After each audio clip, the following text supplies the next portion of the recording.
사도 요한은 성령에 감동하여 영 안에서 하늘에 열린 문을 보았습니다. 할렐루야. 그리고 주님께로부터 이리로 올라오라 하는 말씀을 듣고 요한은 하늘에 올라가 가장 먼저 본 것이 하나님의 보좌와 그 위에 앉으신 하나님이었습니다. 할렐루야. 여기서 우리가 주의할 것은 하늘의 보좌는 여러 개가 아니라 한 개뿐이라는 것입니다. 그리고 그 보좌 위에 부활 승천하신 우리 예수님이 앉아 계신다는 것입니다. 주님을 찬양합니다. 하늘에 보좌 우편이라는 말씀이 있습니다. 그것은 원어상으로 말하면 하나님 보좌 바로 그 자리라는 뜻입니다. 할렐루야. 그리고 요한은 4장 3절에서 보좌 주위에 둘려있는 무지개를 보았고 4장 4절에 가서는 보좌 주위에 또 다른 24보좌와 그 위에 앉은 24장로들을 보았다고 하였습니다. 성경 전체와 특히 요한계시록에는 숫자 7과 12라는 숫자가 많이 나옵니다. 그 중에 우리는 오늘 24, 즉 12의 숫자에 관하여서 살펴보기로 하겠습니다. 성경에서 숫자 24는 12 곱하기 2로 되어 있는 수입니다. 그리고 12는 3 곱하기 4로 된 숫자입니다. 여기서 3은 아버지와 아들과 성령, 즉 우리 하나님의 숫자이며 4는 땅 동서남북에 있는 땅에 있는 사람의 숫자입니다. 그러므로 12는 하나님과 사람이 연합된 숫자라는 것입니다. 구약부터 시작하여 신약 성경에는 10이라는 숫자가 많이 나옵니다. 구약을 대표하는 것은 이스라엘의 12지파입니다. 그리고 신약을 대표하는 것은 예수 그리스도의 12사도들입니다. 그리고 새 예루살렘에 가면은 새 예루살렘의 문은 동서남북 3개씩 하여 12개입니다. 그것도 역시 3 곱하기 4로 12개의 문이 있다는 것입니다. 새 예루살렘의 문들을 지키는 천사도 3 곱하기 4 하여 12천사가 있습니다. 새 예루살렘은 성으로 되어 있습니다. 성을 쌓기 위하여 기초석을 먼저 놓았는데 기초석도 3 곱하기 4, 12기초석이 되어 있습니다. 12기초석은 무엇으로 되어 있습니까? 12가지 보석으로 되어 있습니다. 할렐루야. 그리고 새 예루살렘 성 문으로 들어가서 가장 높은 곳 하나님의 보좌까지 올라가는 데는 강이 흐르고 있습니다. 그것을 우리는 생명수 강이라고 합니다. 그 생명수 가에는 12가지의 생명나무가 있습니다. 할렐루야. 그리고 새 예루살렘 성벽의 두께는 12 곱하기 12, 즉 144 큐빗으로 되어 있습니다. 새 예루살렘 성의 크기는 어떠합니까? 가로, 세로, 높이가 똑같습니다. 12,000 스타디온. 그것은 12 곱하기 1000, 즉 완전수 곱하기 완전수입니다.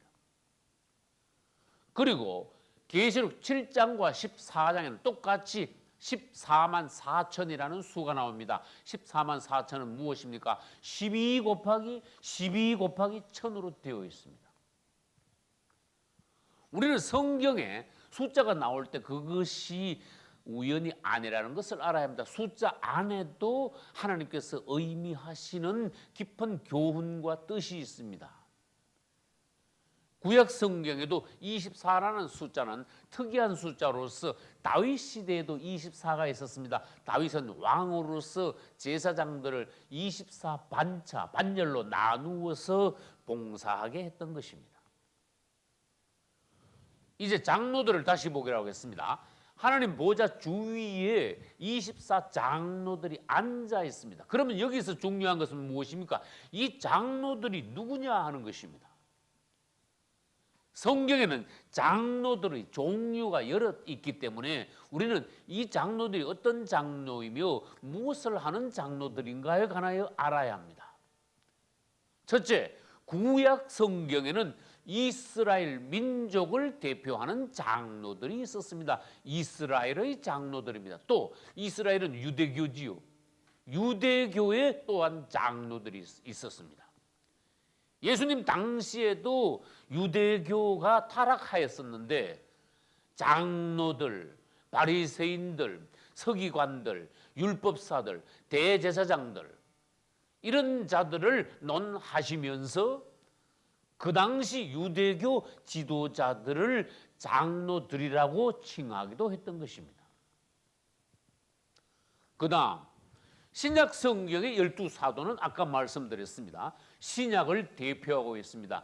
신약 시대에 와서 교회에 장로들이 있습니다. 우리는 사도행전부터 시작하여 성경을 쭉 읽어 나갈 때 교회를 대표하는 장로들이 있다는 것을 알 수 있습니다. 그것은 오늘날로 말하면 바로 목사들입니다. 초대교회 시대 때는 목사라는 명칭을 사용하지 않았습니다. 교회의 영적인 지도자들을 장로라고 했습니다. 심지어 베드로도 자기 자신을 장로라고 칭했습니다. 세 번째, 장로들 중에는 24장로와 같이 하늘 천사를 대표하는 장로도 있습니다. 이 24장로는 하늘 천사들을 대표하는 천사장로인 것입니다. 이들이 하나님 주위에 앉아 있습니다. 이 24천사장로들의 모습을 우리는 먼저 성경에서 보아야 합니다. 4장 4절에서 이들의 모습은 어떠합니까? 흰옷을 입고 있었습니다. 머리에는 금면류관, 즉 왕관을 쓰고 있었습니다. 그리고 그들은 어디에 앉아 있었습니까? 하나님 보좌 주위에 있는 또 다른 보좌에 앉아 있었습니다. 그리고 이들의 모습은 계시록 5장 8절에 가면 또 나옵니다. 손에 수금을 들고 있었다. 그리고 향이 가득한 금 대접을 들고 있었다고 하였습니다. 그럼 지금까지 4장과 5장에서 말씀하신 이 장로들의 모습을 종합하면 이들이 누구냐 하는 것을 우리는 알 수가 있습니다. 첫째, 이들은 하늘나라의 제사장들이라는 것입니다. 제사장은 무엇을 하는 사람들입니까? 하나님 앞에 가장 가까이 나가서 하나님을 섬기는 이들이 제사장입니다. 우리는 성막론에서 제사장과 대제사장에 관하여서 보았습니다. 다른 사람들은 하나님 가까이 갈 수 없습니다. 이스라엘 백성들 중에 제사장들만이 뜰을 통과하여 성소나 지성소 안에까지 들어가 하나님을 뵙고 하나님을 섬길 수 있습니다. 이 24천사 장로들이 바로 그 하늘에 있는 많은 천사들 가운데 하나님 가장 가까이 가서 하나님을 섬기는 하늘의 제사장들이라는 것입니다. 이들은 제사장일 뿐만 아니라 머리에 왕관을 쓰고 있으면서 보좌에 앉아 있으니 왕이라는 것입니다. 그러면 우리가 생각하면 하늘에 무슨 왕이 또 있느냐? 과연 하늘에도 왕이 있습니다. 하나님께서는 우주의 왕이십니다. 우리 주님은 왕 중의 왕이십니다. 그리고 그분은 피조물들을 통치하기 위하여 그분 밑에 작은 왕들을 두셨습니다. 24천사 장로들이 하나님의 피조물들을 통치하고 관할하는 작은 왕들이라는 것입니다. 그리고 이들의 손에 검은고가 들려 있습니다. 이것은 찬송하기 위한 것입니다. 24장로들은 하늘의 찬양대의 일종도 된다는 것입니다. 그리고 마지막으로 이들의 손에 향이 가득한 금 대접을 가지고 있는데 여기서 성경은 뭐라고 말씀하셨습니까? 이 향들은 성도들의 기도라. 땅에서 성도들이 기도하면 그것이 향연이 되어 하나님 앞으로 올라갑니다. 그 향연을 이 24장로들이 금 대접에 받아 하나님의 보좌 앞에 올려드립니다. 그럼 하나님께서는 그 기도들을 응답하십니다. 응답한 기도를 이 장로들 외에 다른 천사들이 받아서 땅으로 내려와 우리들에게 응답하시는 것입니다. 주님을 찬양합니다. 우리는 24장로들에 대하여 보았습니다. 땅에도 대통령 밑에는 비서관, 보좌관들이 있습니다. 강요 장관들이 있습니다. 그래요. 대통령의 통치를 밑에 있는 강요, 보좌관, 장관들이 대신 통치합니다. 대통령의 통치 방식에 따라서, 통치 방향에 따라서, 대통령의 지시에 따라서 밑에 있는 강요, 장관들이 정치를 하는 것입니다. 하늘에도 그렇습니다. 그러나 우리는 무엇을 보아야 합니까? 이 24장로들이 있기 전에 다른 역사가 하늘에 있었다는 것입니다. 하늘에는 천사장이, 성경에는 세 천사장이 있다고 나타나 있습니다. 첫째는 루시엘이요, 둘째는 가브리엘이요, 셋째는 미가엘입니다. 하늘에 수많은 천사들이 있는데 그 천사들은 3분의 1씩 나누어서 세 천사장들 밑에 있었습니다. 그 중에 루시엘 천사장이 가장 하나님 가까이 있었습니다. 루시엘 천사장은 하나님의 영광을 호위하였습니다. 그는 마치 하나님의 비서실장과 같았습니다. 루시엘 천사장이 하나님의 제사장이요, 왕이요, 피조물을 통치하고 있는 그러한 통치권자였습니다. 루시엘 천사장은 하나님 바로 밑에 있어 하나님의 가장 큰 영광을 지키고 있었습니다. 어느 날 그는 교만하여 하나님을 반역했습니다. 하늘에서는 전쟁이 일어났습니다. 하나님의 군대는 미가엘 천사장과 그 밑에 있는 천사들, 그리고 반역한 루시엘과 그 밑에 있는 천사들, 하늘에 전쟁이 있었습니다. 하나님의 군대가 이겼습니다. 루시엘과 그 수하에 있는 천사들은 저주를 받고 땅으로 쫓겨 내려왔습니다. 그때 루시엘은 저주를 받고 이름이 바뀌었습니다. 우리 한글 성경에는 없습니다. 이사야 14장에 가면 너 아침의 아들 계명성이여, 그것은 원어 성경에 보면 오 루시퍼 일어났습니다. 루시퍼가 누구입니까? 루시엘이 저주받고 변하여 루시퍼가 되었습니다. 그가 바로 사단이요, 마귀요, 옛뱀이요, 용인 것입니다. 우리는 그 후에 24장로들이 루시엘을 대신하여 하나님의 제사장과 또 왕 노릇을 하고 있다는 것을 알 수 있습니다. 그러면 이들이 장차 영원히 왕이 될까요? 그것도 아닙니다.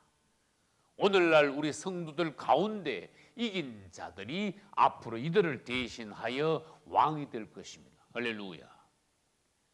앞으로 적그리스도가 나타납니다.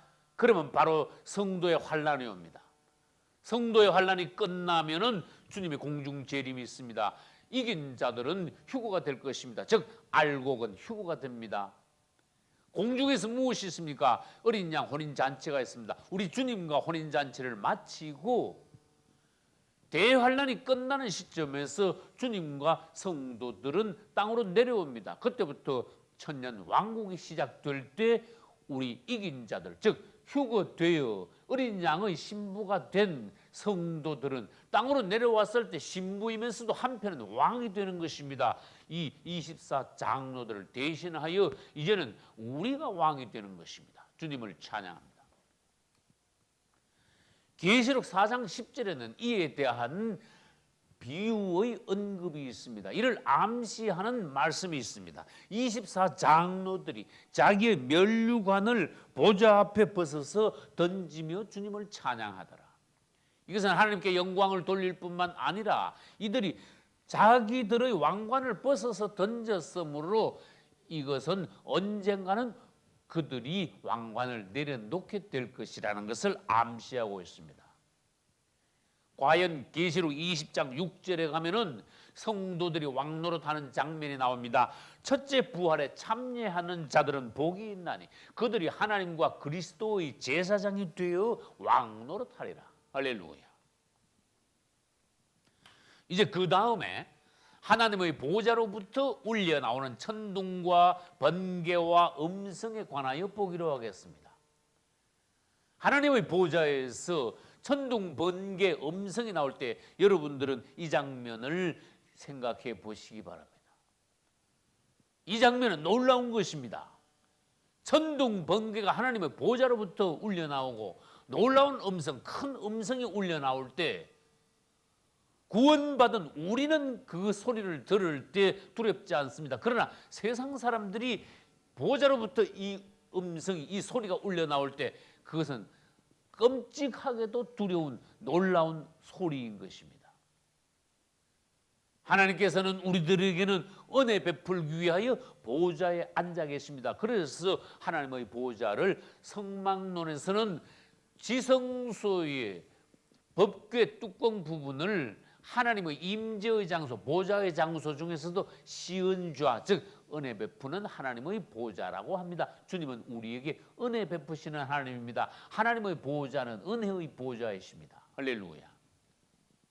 그러나 아까 말씀드렸습니다. 믿지 않는 세상 사람들에게는 하나님의 보좌는 엄한 보좌입니다. 천둥, 번개, 음성이 울려 퍼져 나올 때 그들은 무서워 공포 가운데 떨게 될 것입니다. 이것은 하나님의 보좌가 심판의 보좌라는 것입니다. 주님이 세상을 향하여서 심판을 준비하시고 지금 예고하고 계신다는 것을 나타내고 있는 것입니다.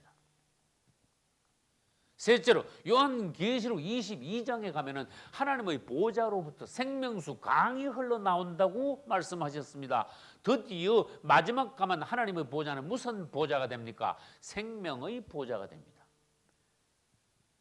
지금 이 시간에도 사실은 우주 만물 가운데 생명을 유지하는 것은 하나님으로부터 생명이 흘러나와 만물들의 생명이 유지되고 있습니다. 이 우주도 질서가 잡혀가고 있습니다. 주님께서 그분의 능력으로, 그분의 지혜로 우주를 붙잡고 계신다는 것입니다. 운행하고 계신다는 것입니다. 주님을 찬양합니다. 이제는 그 다음 상황을 보겠습니다. 하나님의 보좌 앞에 7 등불이 있다고 하였습니다. 이 7 등불을 구약시대의 사진으로 한번 보겠습니다. 모세는 하나님의 명에 의하여서 성막을 만들 때 정금등대, 다시 말해서 금등대, 이것을 다른 말로 금촛대라고 합니다. 이것을 만들었습니다. 촛대는 하나이지만, 등대는 하나이지만 잔이 7개입니다. 7 등불이 타고 있다, 그런 뜻입니다. 요한은 하늘에 올라가서 하나님 보좌 앞에 7 등불이 타고 있는 것을 보았습니다. 그런데 하늘에 있는 하나님 보좌 앞에 7 등불은 하늘에 있는 실제입니다. 그러나 모세가 3450여 년 전에 만든 이 금등대는 땅에 있는 하나님 것의 모형과 그림자로 만든 것입니다. 우리는 하나님 보좌 앞에 등불이 어떤 모습으로 타고 있는지 모세가 만든 금등대를 통하여서 볼 수 있는 것입니다. 우리는 7 등불이 무엇인지 성경에 또한 해석해 놓은 것을 볼 수 있어야 합니다. 이것은 하나님의 7 영이라 하고 말씀하셨습니다.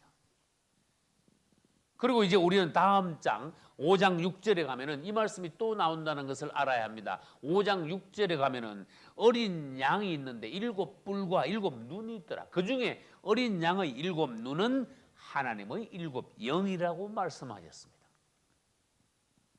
어린 양의 7 눈이 하나님의 영이고 하나님 보좌 앞에 있는 7 등불도 하나님의 7 영이고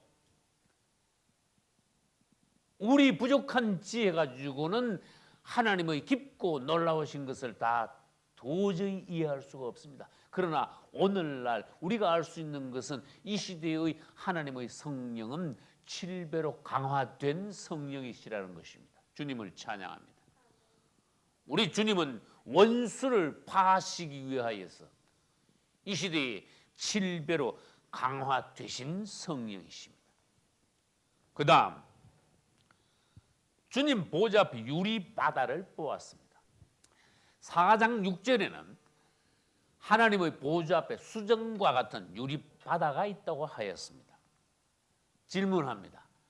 하늘에 바다가 있습니까?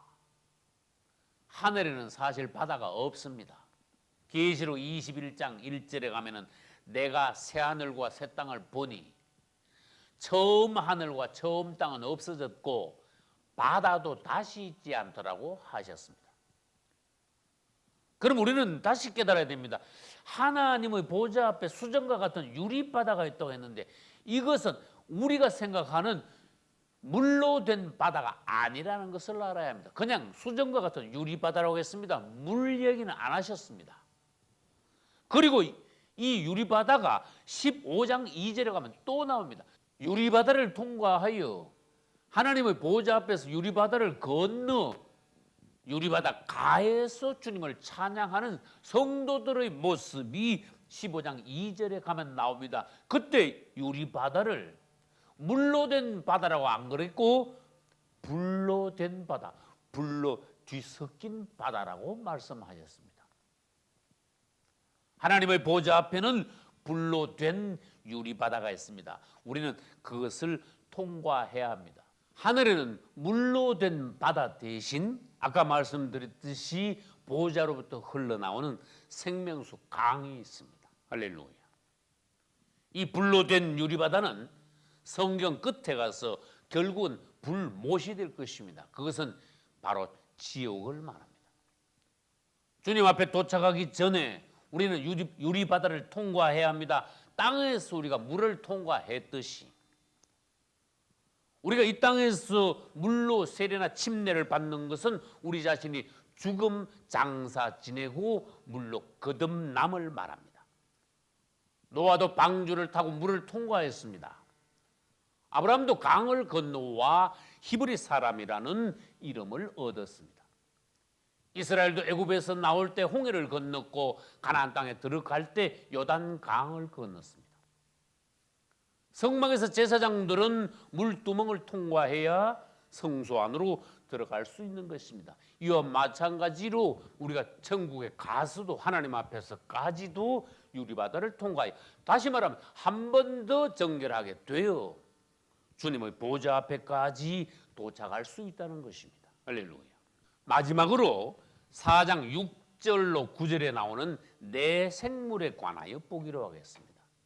이 내 생물은 에스겔서 1장과 이사야 6장을 참고하시기 바랍니다. 주님의 보좌 앞에 네 생물이 있다고 하였습니다. 이 네 생물들은 각각 6 날개가 있고 여러 개의 눈을 가지고 하나님을 찬양하고 있었습니다. 24 장로들이 누구입니까? 하늘 피조물들을 대표하고 있습니다. 그러면 이 네 생물은 누구입니까? 땅의 피조물들을 대표하고 있습니다. 네 생물의 모양이 사자, 송아지, 사람, 독수리 같이 생겼다고 하였습니다. 이것은 참으로 놀라운 것입니다. 우리는 주님을 찬양해야 합니다. 신약 성경의 사복음서와 이것은 정확하게 일치합니다.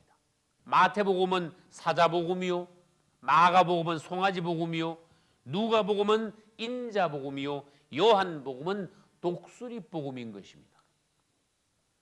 이것은 모두 우리 주님의 어떠하심을 또한 나타내고 있습니다. 우리 주님은 사자이시면서 송아지이시면서 한편은 온전한 사람이면서 한편은 온전한 하나님이시라는 것입니다.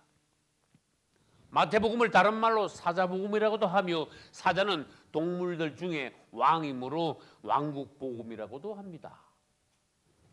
송아지는 다른 말로 노예같이 일한다고 마가복음을 송아지복음 또는 노예복음이라고도 합니다. 또 누가복음은 인자복음이라고도 합니다. 독수리복음은 요한복음은 독수리복음이라고도 합니다. 그분이 하나님이시라는 것입니다. 할렐루야. 우리 주님은 놀라운 분이십니다. 우리 주님은 깊고도 오묘한 분이십니다. 4장 끝에 8절로 11절에 가서 이 네 생물과 24 장로들이 주님을 찬양하는 장면이 나옵니다. 오늘날 우리는 땅에 있습니다. 그러나 하늘에 찬양이 있는 것을 알아야 합니다. 하늘 찬양이 얼마나 높은 찬양이냐 하는 것을 우리는 알아야 합니다. 우리 주님께서 가장 기뻐하시는 찬양을 오늘날 우리는 이 땅에서 드려야 합니다. 우리가 주님의 나라에 갔을 때 가장 높이 가장 하나님이 기뻐하시는 것은 우리를 통한 찬양인 것입니다. 할렐루야. 여러분들이 오늘 이 시대에 은혜 받으시고 주님을 영원히 찬양하시고 주님의 나라에 가서도 제사장과 왕 노릇하시며 그리스도의 영원히 사랑받는 신부들이 되시기를 예수님의 이름으로 축원합니다. 할렐루야.